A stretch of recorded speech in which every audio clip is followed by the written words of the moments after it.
E o Vasco, hein? Perdeu em São Januário pro Mirassol 2-0. Ainda não tá garantido na Série A do ano que vem. Bora ver como foi o jogo. Quando a fase não é das melhores, qualquer superstição ajuda. Já tinha até torcedor querendo acreditar que a Cruz de Malta e a chuva eram melhores amigas. O Vasco é igual Ayrton Senna, choveu, disparou. Tudo porque na última sexta, debaixo de um temporal que paralisou o jogo por 1h30, o Vasco goleou o Internacional por 5-1. Mas o time comandado por Fernando Diniz não anda inspirando muito otimismo, não. O que foi o ano de 2025 do Vasco? Eu acho que muitos altos e baixos. O time não consegue seguir um ritmo.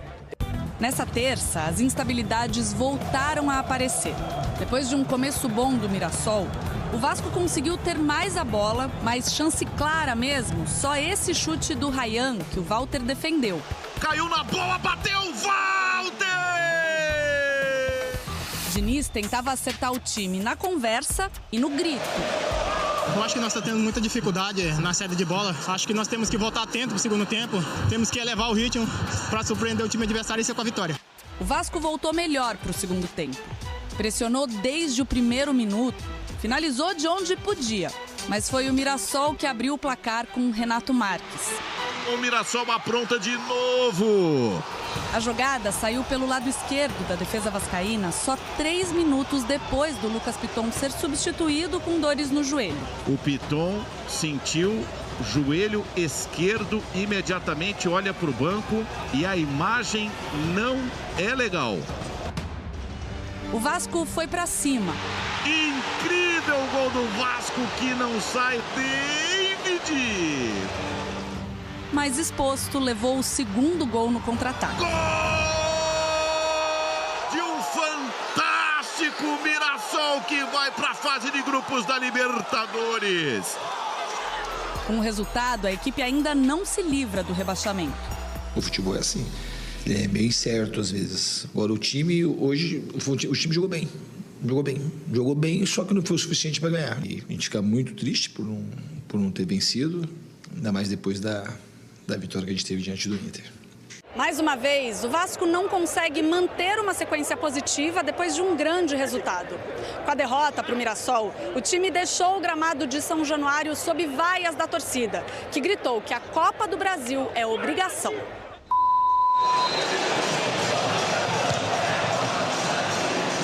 O primeiro jogo da semifinal diante do Fluminense é na semana que vem. Mais uma oportunidade para o vascaíno reencontrar o caminho das glórias. É muito difícil acompanhar e sofrer como o Vasco tem sofrido na última década, né? E quem viu o Vasco ser a potência que era, é difícil. Eu acho que o que traz alento para o torcedor ao longo desses meses que eu estou aqui é que a gente tem oscilado, mas o time tem evoluído. Quando o time joga bem, é mais fácil a gente fazer as correções. Você viu aí, né, que o Piton saiu machucado e, preocupa para as semifinais da Copa do Brasil contra o Fluminense. Tem imagem, né? Saiu de muletas, perna imobilizada, sofreu uma torção no joelho esquerdo, vai ser reavaliado hoje. Poxa, boa sorte aí para o Piton. O Vasco está com 45 pontos, como eu falei, ainda tem um risco de cair. A chance é pequena, mas ela existe. Só que dá para se livrar ainda hoje, dependendo aí dos resultados da rodada. Aí, se isso acontecer, dá para virar logo a chave para as semis da Copa do Brasil contra o Fluminense. Primeiro jogo é já na quinta-feira que vem. Vamos lá, eu vou falar do jogo e depois vou falar sobre a situação do Vasco de uma forma geral. Vamos falar do jogo? O jogo é simples, gente. Venceu a equipe que é mais equilibrada, não só dentro da partida de ontem em São Januário, mas durante a temporada inteira. Para quem não se apegou e se apega só a nome, para quem não acompanha o futebol, acha que é um absurdo o Mirassol ter vencido o Vasco. E hoje não é absurdo o Mirassol vencer nenhum time no futebol brasileiro. O Mirassol tem 66 pontos no Campeonato Brasileiro. É uma equipe que não perdeu em casa ainda. Só Flamengo e Mirassol conseguiram isso. É uma equipe que tem mais pontos do que mais da metade do campeonato. Está na quarta colocação, classificação direta para a Copa do Brasil. O trabalho do Rafael Guanais durante a temporada inteira é um trabalho de consistência, de equilíbrio, de um time que sabe jogar quando tem que jogar de forma reativa. tem os mecanismos para isso, que sabe atacar de várias formas quando tem a posse de bola. Não à toa, como eu disse aqui, tem um dos melhores, se eu não me engano, é o terceiro melhor ataque do Campeonato Brasileiro. E cada vez mais você vê o Mirassol consistente, porque também, além do grande trabalho que todo esse time fez, com diretoria, com estrutura, com o Guanais e com esses jogadores, teve mais tempo também durante a temporada para poder se preparar. O Mirassol só jogou o Campeonato Brasileiro na temporada mais, digamos assim, no momento mais importante do ano. Então isso também faz a diferença e sobra fisicamente. Num campo pesado como estava de ontem, e como também foi contra o Inter, o Mirassol sobrou diante do Vasco. O Rafael Guanais sobrou em plano de jogo em relação ao Fernando Diniz. E tudo que eu falei aqui do Mirassol é ao contrário do que o Vasco vive nessa temporada. O Vasco é um time que tem um dos 4 melhores ataques do campeonato e uma das 4 piores defesas. O Vasco é um time de desequilíbrio, que nas últimas 11 partidas perdeu 6 e venceu 5. Nem empatar consegue empatar. É um time que oscila, é o 8 ou 80. E mais uma vez ontem, a gente viu isso acontecendo. O Vasco fez uma péssima partida ontem?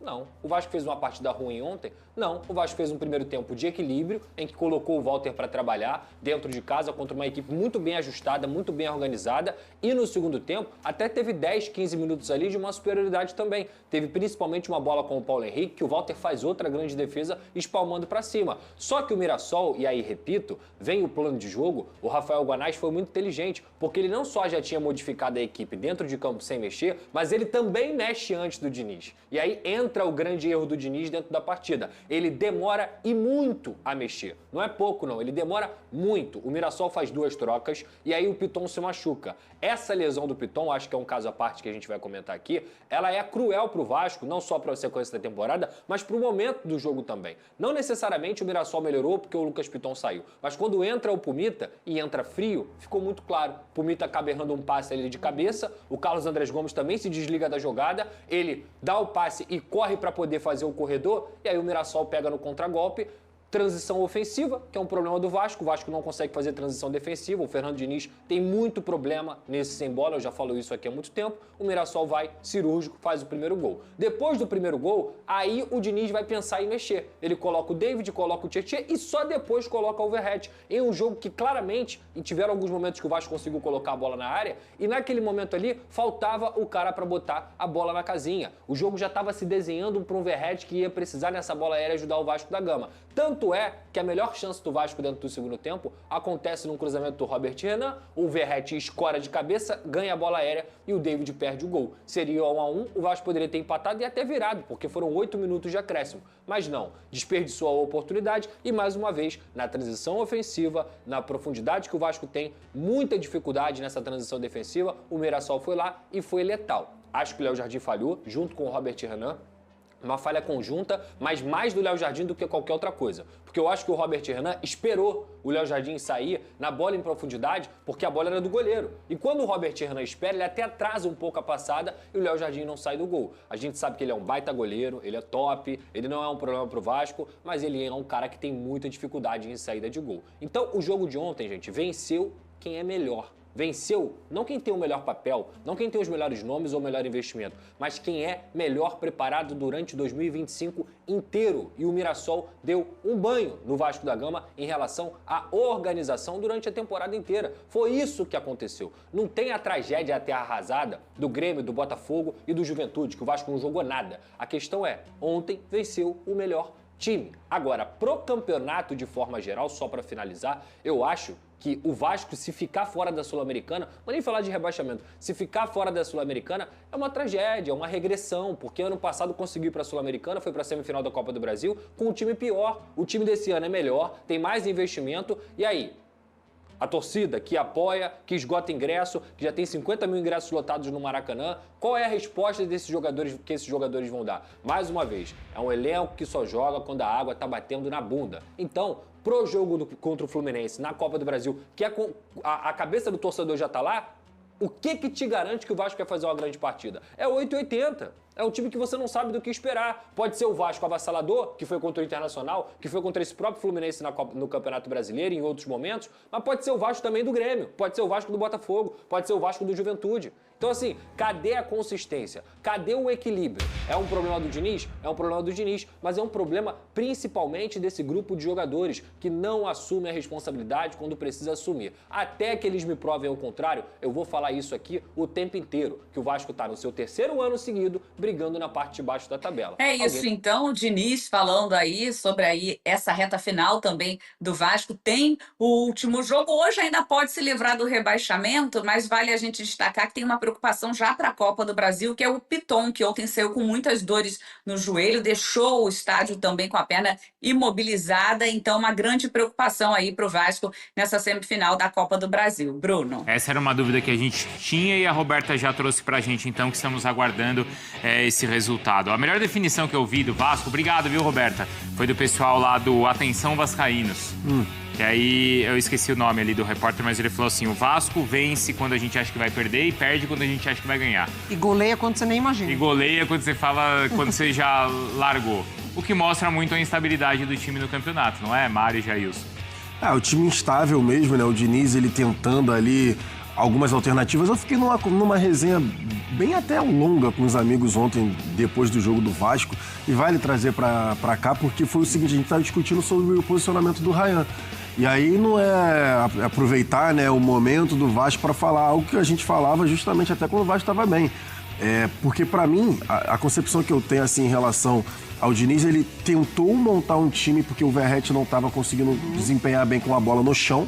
Cabeceador, ele é um exímio cabeceador. Mas com a bola no chão, o Verratti deixava a desejar. Ele tenta trazer o Rayan para centralizado. Só que para mim ele tirou o melhor jogador do Vasco da posição dele, que era o cara que, pela ponta direita, fazia um jogo muito bom. E o Vasco ali, né, com o PH passando, e aí passou a mudar basicamente toda a configuração da equipe do Vasco. Aí o Rayan começa a ficar inquieto, ele começa a sair um pouco mais da área para buscar a finalização, mas acho que acabou mexendo bastante. O Vasco, enfim, não conseguiu com o David, com outros jogadores, colocar o jogador centralizado para não mexer no Rayan. Faltou peça ali, né? E é uma coisa que a gente já vem falando há bastante tempo.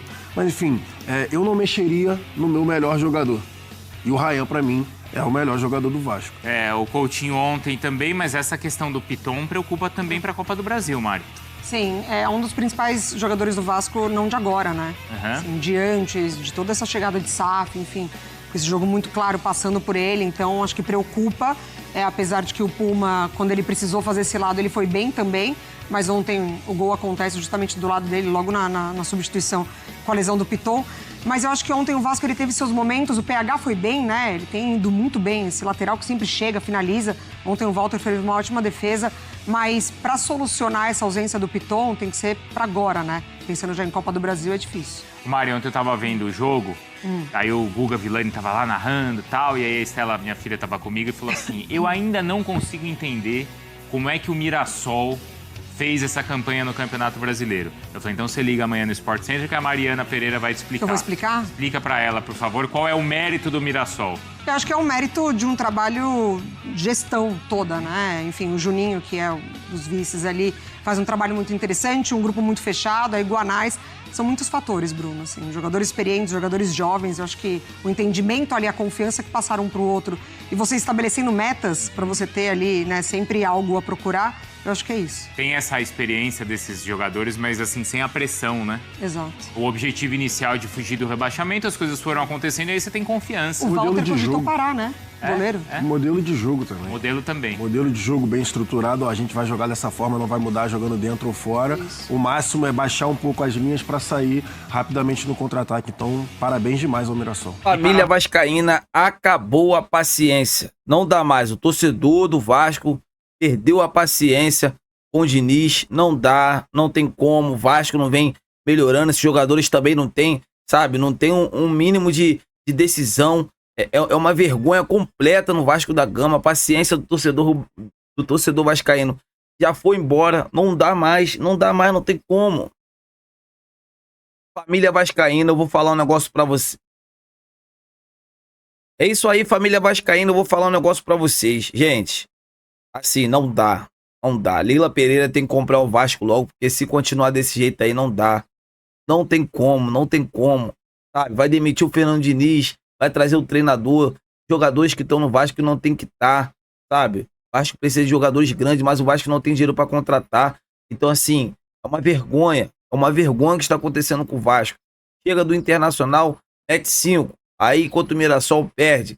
Contra o Juventude, São Paulo. Então, assim, essa bagunça, essa vergonha não dá para continuar o Vasco da Gama. O Vasco é gigante, gente. O Vasco é gigante. É uma bagunça generalizada no Vasco. Não dá. Não dá, não tem clima, não tem condições o Fernando Diniz permanecer. Vai trazer outro treinador. E aí? O que vocês acham? Será que a saída do Fernando Diniz é a melhor escolha a se fazer? Deixa aqui nos comentários pra gente estar debatendo sobre esse grande assunto. Tô indo nessa. Fiquem com Deus e até a próxima.